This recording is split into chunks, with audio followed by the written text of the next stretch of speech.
Bismillahirrahmanirrahim. Assalamualaikum warahmatullahi wabarakatuh. Alhamdulillah kita bertemu lagi di channel kelas mengaji. Saya doakan kita semua selalu sehat, rezeki dilancarkan, dan kita semakin semangat untuk belajar mengaji ini. Baiklah, kali ini sesi kita yaitunya tentang perbedaan hukum tajwid antara idgham bi gunnah dan idgham bila gunnah. Karena di antara dua idgham ini hampir sama, karena sama-sama dalam hukum nun mati atau tanwin, sehingga kita kadang susah membedakan, kadang juga tertukar antara bi gunnah menjadi bila gunnah menjadi bi gunnah. Jadi untuk membedakan di antara dua idgham ini, kita akan melangkah mulai dari pengertiannya. Di sini pengertian idgham bi gunnah dan idgham bila gunnah. Secara bahasa idgham itu adalah masuk. Bi itu dengan, gunnah itu dengung. Jadi ada bacaan yang dibaca secara masuk dan diiringi dengan dengung. Ada sesuatu yang kita masukkan dan diiringi dengan dengung. Sedangkan secara istilah memasukkan, apa yang dimasukkan?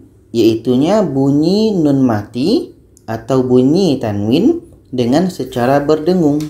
Jadi nanti bunyi nun mati tanwin ini kita masukkan secara dengung apabila bertemu dengan hurufnya yang 4 ini, ya, waw, mim, nun. Oke, kita masukkan bunyi nun mati tanwin ini kepada salah satu huruf yang 4 ini. Simbolnya seperti ini. Kalau ada nun mati atau tanwin, apakah tanwin atas, tanwin bawah, tanwin depan, bertemu dengan salah satu huruf yang 4 ini. Jadi kalau nun mati tanwin bertemu dengan salah satu huruf yang 4 ini, bunyinya itu bunyi nun mati kita masukkan kepada huruf idgham. Bunyi tanwin kita masukkan kepada huruf idgham. Cara bacanya masuk dan dengung. Itu untuk idgham bi gunnah. Untuk idgham bila gunnah, idgham itu masuk bila dengan tidak.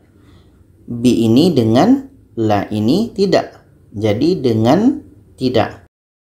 Gunnah itu dengung. Jadi ada bacaan yang dimasukkan dengan tidak ada dibaca secara dengung. Kalau secara istilahnya memasukkan. Apa yang dimasukkan? Bunyi nun mati atau tanwin dengan tidak berdengung. Di sini tidak dengung ya. Apabila bertemu dengan hurufnya yang dua, ro dengan lam. Simbolnya seperti ini. Kalau ada nun mati tanwin, nun mati atau tanwin apakah tanwin atas, bawah, depan, bertemu dengan ro atau lam. Jadi bunyi nun mati ini atau tanwin ini kita masukkan kepada salah satu dua huruf ini. Cara bacanya masuk dan tidak dengung. Jadi dari segi pengertian ini kita sudah bisa melihat bahwa kesamaannya sama-sama nun mati atau tanwin. Nun mati atau tanwin. Sedangkan perbedaannya, kalau bi gunnah itu hurufnya 4, ya, waw, mim, nun. Sedangkan untuk idgham bila gunnah hurufnya ro, lam. Disitulah letak perbedaannya pada hurufnya. Pada hurufnya yang tidak sama, di sini ada 2, di sini ada 4. Sekarang kita masuk kepada contohnya untuk lebih jelasnya lagi. Kita mulai dari idgham bi gunnah. Di sini dalam surah Al-Baqarah ayat 5. Di sini ada tanwin bertemu dengan mim. Mim ini adalah huruf idgham bi gunnah. Jadi bunyi tanwin ini kita masukkan kepada mim. Kita baca ulaika ala hudam mir rabbihim. Hudam mir. Tanwin masuk kepada bunyi mim. Hudammir dan dibaca secara dengung. Bi gunnah dengan dengung. Selanjutnya ini dalam surah Al-Baqarah ayat 19 ini dan ini dan ini. Jadi di sini ada tanwin bertemu waw. Tanwin ini, waw ini adalah huruf idgham bi gunnah sama dengan ini. Sama dengan ya juga, ya ini juga huruf idgham bi gunnah. Jadi cara bacanya tanwin ini kita masukkan kepada wa. Zulumatu tuwa. Dan diiringi dengan dengung. Sama di sini wara'dua dua. Tanwin masuk kepada wa. Dua. Sama dengan sini tanwin bertemu ya, bunyi tanwin masuk kepada iya. Wa barqiyaj. Wa barqiyaj. Dan diiringi dengan dengung. Kita ulang dari sini. Zulumatu wa ra'du wa barqiyaj'alun. Contoh selanjutnya ini dalam surah Al-Baqarah ayat 8 ini ada nun mati bertemu dengan ya. Ya ini adalah huruf idgham bi gunnah. Jadi cara bacanya bunyi nun ini kita masukkan kepada bunyi ya. Menjadi bacanya may yaqul. Bunyi nun masuk kepada ya. Maya dan diiringi dengan dengung. Selanjutnya ini dalam surah Al-Baqarah ayat 23 ini dengan ini ada dua. Tanwin bertemu mim, nun mati bertemu dengan mim. Tanwin ini kita masukkan kepada mim. Bisuratim mim. Ratim mim. Tim mim. Oke. Tanwin masuk kepada bunyi mim. Sama dengan ini nun mati bertemu mim, bunyi nun masuk kepada bunyi mim. Mimmis. Mimmis dan diiringi dengan dengung. Bisuratim mim mithli. Bisuratim mim mithli. Sekarang kita masuk untuk idgham bila gunnah. Ini dalam surah Al-Baqarah ayat 41 ini. Di sini ada tanwin bertemu dengan la. La ini adalah huruf idgham bila gunnah. Jadi tanwin ini masuk kepada bunyi la. Musaddiqan lima qalli. Qalli dan tidak ada dengung. Oke? Qalli. Kalau yang ini bi gunnah ini dengung, kalau bila gunnah ini tidak dengung. Musaddiqalli. Selanjutnya ini dalam surah Al-Baqarah ayat 143 ini ada tanwin bertemu dengan ra. Bunyi tanwin ini hilang masuk kepada ra. La raufur rahim. Furra. Furra. Oke, tanwin masuk kepada ra dan tidak ada dengung. La raufur rahim. Selanjutnya ini dalam surah Al-Baqarah ayat 13 ini ada nun mati bertemu dengan la. Jadi bunyi nun ini masuk kepada la.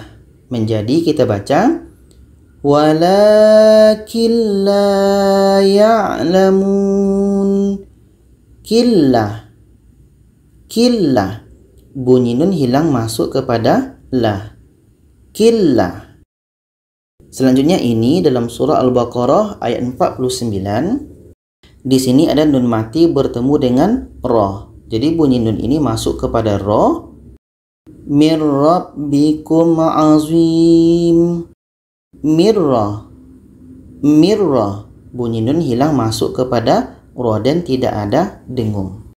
Jadi dari contoh ini kita bisa membedakan bahwa antara idgham bi gunnah bila gunnah ini ada dua perbedaan. Yang pertama tadi adalah hurufnya. Huruf idgham bi gunnah itu ya, waw, mim, nun. Sedangkan huruf idgham bila gunnah lam dan ra. Di situ letak perbedaan yang pertama. Yang kedua letak perbedaannya adalah idgham bi gunnah ini kita baca secara dengung. Bi gunnah kita dengungkan. Sedangkan idgham bila gunnah ini tidak ada dengung. Nah, di situ letak perbedaannya. Perbedaan pertama pada hurufnya, perbedaan yang kedua pada cara bacanya. Di sini dengung, di sini tidak ada dengung. Baiklah, pada kali ini sesi kita yaitunya perbedaan antara hukum idgham bi gunnah dan izhar wajib. Yang mana idgham bi gunnah ini dan izhar wajib itu lebih kurang sama. Hurufnya sama, sehingga kita ada yang sukar membedakannya. Jadi untuk bisa memahaminya secara cepat, kita akan mulai daripada pengertiannya. Kita mulai dari idgham bi gunnah. Idgham bi gunnah, idgham itu adalah masuk bi dengan gunnah dengung. Jadi ada bacaan yang dibaca masuk dan dibaca diiringi dengan dengung. Oke, ini diiringi dengan dengung. Kalau kita lihat pengertiannya, memasukkan. Apa yang dimasukkan? Yaitunya bunyi nun mati atau tanwin dengan secara berdengung apabila bertemu dengan hurufnya yang 4, ya, waw, mim, nun. Bisa kita singkat dengan yaumin untuk mudah menghafalnya. Simbolnya seperti ini. Nun mati atau tanwin bertemu dengan ya atau waw atau mim atau nun. Dan dibaca secara masuk dan dengung. Ini untuk idgham bi gunnah. Dan di sini ada tambahan, untuk idgham bi gunnah ini cirinya juga adalah dua kata. Apa maksud dua kata itu? Kita lihat nanti pada contohnya. Sedangkan izhar wajib. Izhar itu jelas, wajib itu ya wajib. Wajib kita baca secara jelas. Apa yang wajib dibaca secara jelas? Yaitunya ketika nun mati bertemu dengan ya atau waw. Hurufnya ada dua saja. Apa yang membedakan dengan ya dengan waw di sini? Yaitunya dalam satu kata. Izhar wajib satu kata, idgham bi gunnah dua kata. Nanti mana itu yang dua kata, mana yang itu satu kata, kita akan lihat pada contohnya. Dan dibaca jelas dan tidak dengung. Oke, itu pun perbedaannya. Di sini dengung, di sini tidak dengung. Dan untuk mudah menghafalnya, sebenarnya izhar wajib ini terdiri pada 4 kalimah saja. Ini dunia, ini sinwanun, qinwanun, bunyanun. Izhar wajib ini hanya terdiri daripada 4 kalimah ini. Dunia, sinwanun, qinwanun, bunyanun. Dan pun di sini kita sudah nampak dunia ini satu kata atau satu kalimah. Sinwanun satu kata, qinwanun satu kata, bunyanun satu kata. Maksud satu kata itu adalah masih dalam kalimah yang sama, masih dalam satu kalimah. Untuk lebih fahamnya kita terus lihat kepada contoh. Kita mulai dari idgham bi gunnah. Nah, ini dalam surah Al-Baqarah ayat 120. Di sini ada nun mati bertemu waw. Oke, nun mati bertemu waw. Dan min ini satu kalimah atau satu kata, wali satu kalimah atau satu kata. Makanya di sini hukumnya idgham bi gunnah. Oke, kita baca secara dengung.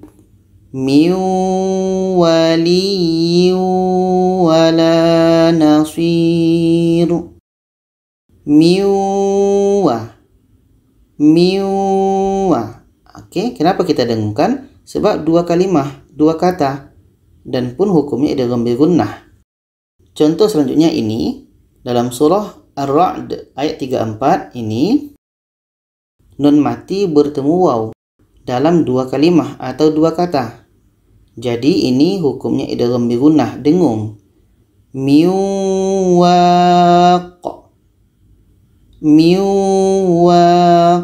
Oke, kita baca dengung sebab dua kalimah. Seterusnya ini dalam surah Al-Baqarah ayat 26 ini ada nun mati bertemu ya. Nun mati bertemu ya ini dalam dua kalimah atau dua kata. An satu kata, yadriba satu kata. Jadi di sini masuk dalam kategori idgham bi gunnah. Kita baca dengung. Ayyadrib. Oke, ini idgham bi gunnah. Contoh yang terakhir untuk idgham bi gunnah ini Dalam surah Al-Baqarah ayat 27 ini, di sini nun mati bertemu ya dalam dua kalimah atau dua kata. Jadi ini hukumnya dengung, idgham bi gunnah. Ayyusala, ayyusala. Oke, kita nampak untuk idgham bi gunnah ini dua kalimah semua, dua kata. Sekarang kita lihat contoh untuk izhar wajib. Yang pertama ini dalam surah Al-Baqarah ayat 85 ini. Tadi kita tahu bahwa izhar wajib itu tidak dengung dan juga letaknya pada satu kata, satu kalimah ya. Nun bertemu ya. Ini adalah satu kata atau satu kalimah. Kita baca fil hayatid dunya. Dunya, izhar tadi jelas. Jadi nunnya jelas, ia pun jelas. Dunya dan tidak ada dengung. Oke. Kalau di sini tidak dengung, kalau di sini dengung. Itu contoh yang pertama. Contoh yang kedua ini dalam surah At-Taubah ayat 109 ini. Ada nun mati bertemu ya dalam satu kata, satu kalimah. Sedangkan tadi ini dua kalimah, dua kata ya. Jadi ini dibaca jelas dan tidak dengung. Kita baca man assasa bunyanah. Bunyanah. Nunnya jelas, ia pun jelas. Bunyanah. Contoh yang ketiga ini dalam surah Ar-Ra'd ayat 4 ini ada nun mati bertemu waw dalam satu kata. Kalau di sini nun mati waw dua kata, nun mati waw dua kata. Sedangkan di sini satu kata saja. Dan ini hukumnya izhar wajib dan tidak dengung. Nunnya jelas, waw pun jelas. Kita baca wa nakhilun sinwan. Sinwan. Oke, jelas dua-duanya. Nun jelas, wa jelas. Sinwan. Contoh yang terakhir ini dalam surah Al-An'am ayat 99 ini. Masih untuk nun mati bertemu waw, tapi dalam satu kalimah. Ini pun adalah izhar wajib, tidak dengung. Ini dua kalimah. Oke, kita baca. Qinwanu daniyah. Qinwanu daniyah. Jadi ini tidak dengung, nun jelas, wa pun jelas. Qinwanun. Qinwanun. Jadi dari contoh ini kita sudah bisa membedakan bahwa idgham bi gunnah itu dibaca dengung, sedangkan izhar wajib tidak dengung, tidak dibaca dengung. Dan yang kedua perbedaannya, idgham bi gunnah itu untuk nun mati bertemu waw, nun mati bertemu ya, itu dalam dua kalimah atau dua kata. Sedangkan izhar wajib itu nun mati bertemu ya atau nun mati bertemu waw dalam satu kata saja, satu kalimah. Baik, di sini saya akan berikan bonus kepada kita bersama tentang izhar wajib ini. Pertama ini, izhar wajib ada juga yang menyebutnya dengan izhar mutlak. Oke, izhar wajib atau izhar mutlak. Kalimahnya memang ada 4. Dunya, bunyanun, sinwanun, qinwanun. Mudah kita menghafalnya. Dunya, bunyanun, sinwanun, qinwanun. Setelah itu, perkembangan kalimah dunya, bunyanun, sinwanun, qinwanun di dalam Al-Quran, dunya memang kekal dunya, sedangkan bunyanun dalam bentuk yang lainnya adalah bunyanahu, bunyanuhum, bunyanahum, bunyanan. Inilah bentuk bunyanun dalam Al-Quran. Kalau untuk sinwanun, bentuk yang lainnya sinwanin. Sedangkan qinwanun satu bentuk saja. Dan untuk lebih jelasnya ini, kalimah dunia dalam Al-Quran ada terletak pada 1, 2, 3, 4, 5, 6, 7, 8, 9. Ada 9 tempat di dalam Al-Quran.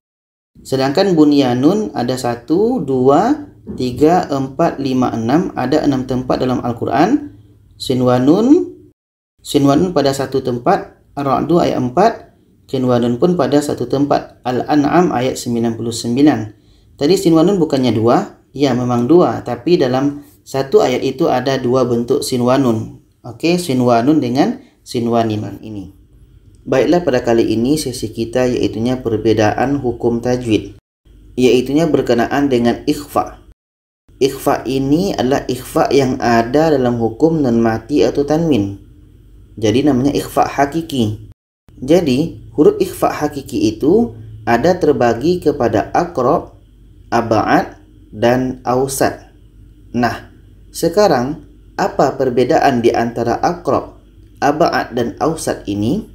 Oke, terlebih dahulu kita akan melangkah dari pengertian ikhfa itu sendiri. Yaitunya ikhfa itu menyamarkan atau menyembunyikan. Apa yang disamarkan? Apa yang disembunyikan?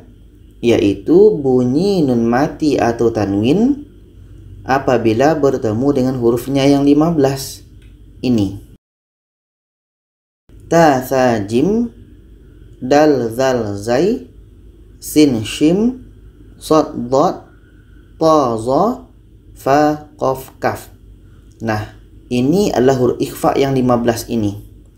Jadi ketika nun mati tanwin bertemu dengan huruf ikhfa yang 15 ini, itu bacanya kita samarkan atau kita sembunyikan dan diiringi dengan dengung. Nah, di antara hukum ikhfa yang 15 ini, ikhfa itu tadi terbagi kepada 3 lagi. Ada yang dibaca secara aqrab, ada yang dibaca secara ab'ad, dan ada yang dibaca secara awsat. Yang mana perbedaan di antara ketiga hukum tadi itu? Yaitunya di sini. Kita letakkan di sini ikhfa aqrab, ikhfa ab'ad, dan ikhfa awsat. Sekarang kita mulai dari ikhfa aqrab. Hurufnya yaitu hanya kepada ta, to, da. Ta, to, da. Kenapa ta, to, da ini dikatakan dengan ikhfa aqrab? Karena huruf ta, to, da ini secara makhrajnya itu dekat dengan huruf nun. Kalau kita lihat gambar di sini, kita cari huruf nun, ini huruf nun, dan kita cari huruf ta, to, da. Secara makhrajnya itu dekat dengan huruf nun. Oke, dekat dengan huruf nun. Yang mana untuk makhraj huruf ta, to, da ini letaknya pada ujung lidah menempel dengan pangkal gigi seri atas. Jadi secara makhraj ta, to, da ini dekat dengan huruf nun. Contohnya ini dalam surah Al-Baqarah ayat 25. Di sini ada nun mati bertemu ta. Maka di sini kita samarkan dan kita dengungkan. Dan ketika kita sebut huruf nun ini, kita sudah merasakan huruf ta. Min tahtihal anhar.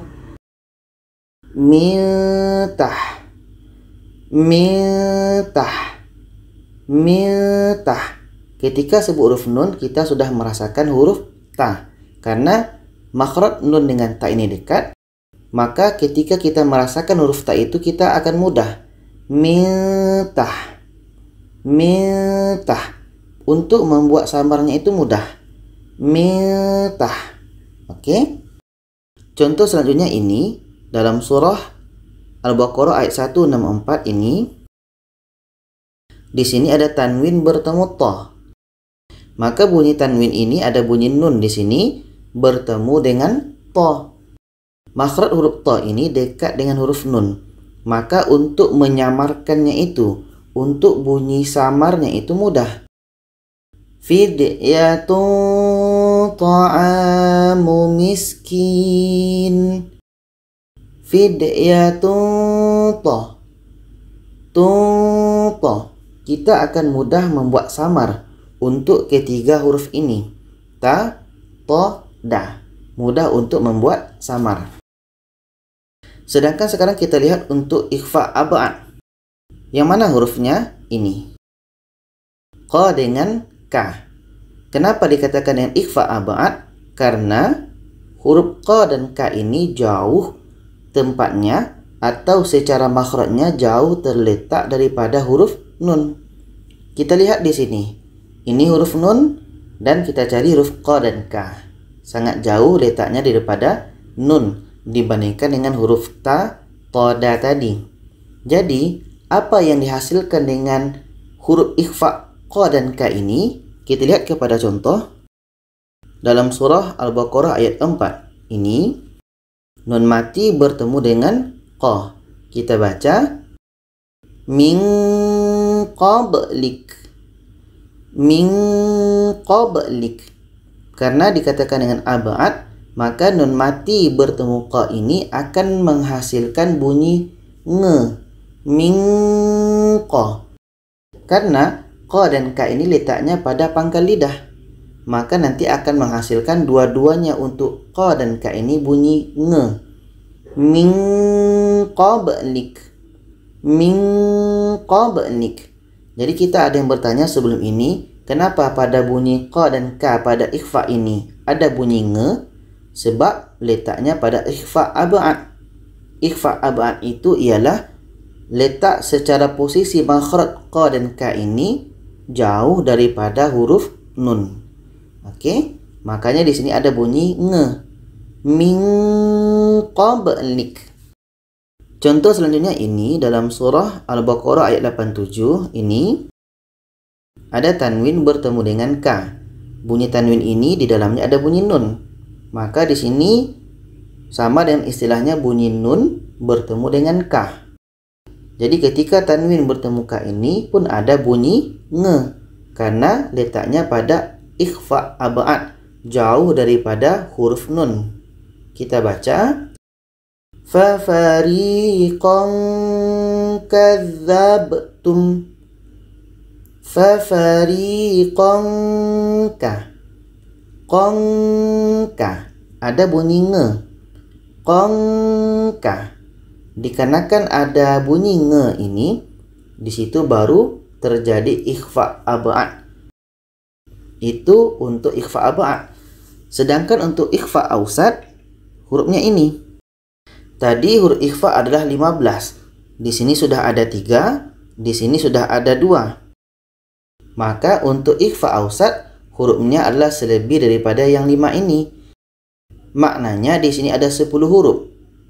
2, 4, 6, 8, 10. Kita lihat contohnya ini.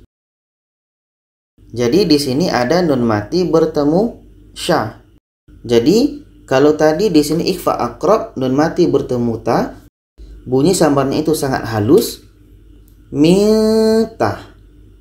Fidyatun ta. Sangat halus. Di sini untuk ikhfa ausat ini kurang halus. Insyaallah. Oke, dia tetap samar tapi kurang halus. Di sini sangat halus, di sini kurang halus. Insyaallah. Contoh selanjutnya ini dalam surah Al-Waqi'ah ayat 29. Ini ada nun mati bertemu dengan dha. Kita baca wa talhim mandud. Mandud.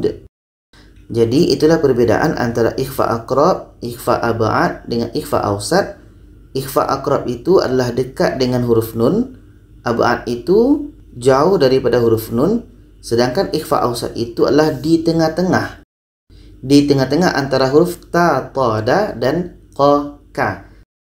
Dan kalau kita ingin melihat contoh yang lebih banyak secara semua hurufnya ini, bisa lihat link di atas. Karena sebelum ini saya pernah menjelaskan tentang ikhfa aqrab, ab'ad dan ausat ini secara terperinci. Jadi di situ ada contoh lengkap untuk semua huruf ikhfa ini. Jadi itu saja, semoga bisa dipahami. Kalau ada pertanyaan, saran boleh komen di bawah. Silakan share kepada yang lainnya. Terima kasih. Wassalamualaikum warahmatullahi wabarakatuh.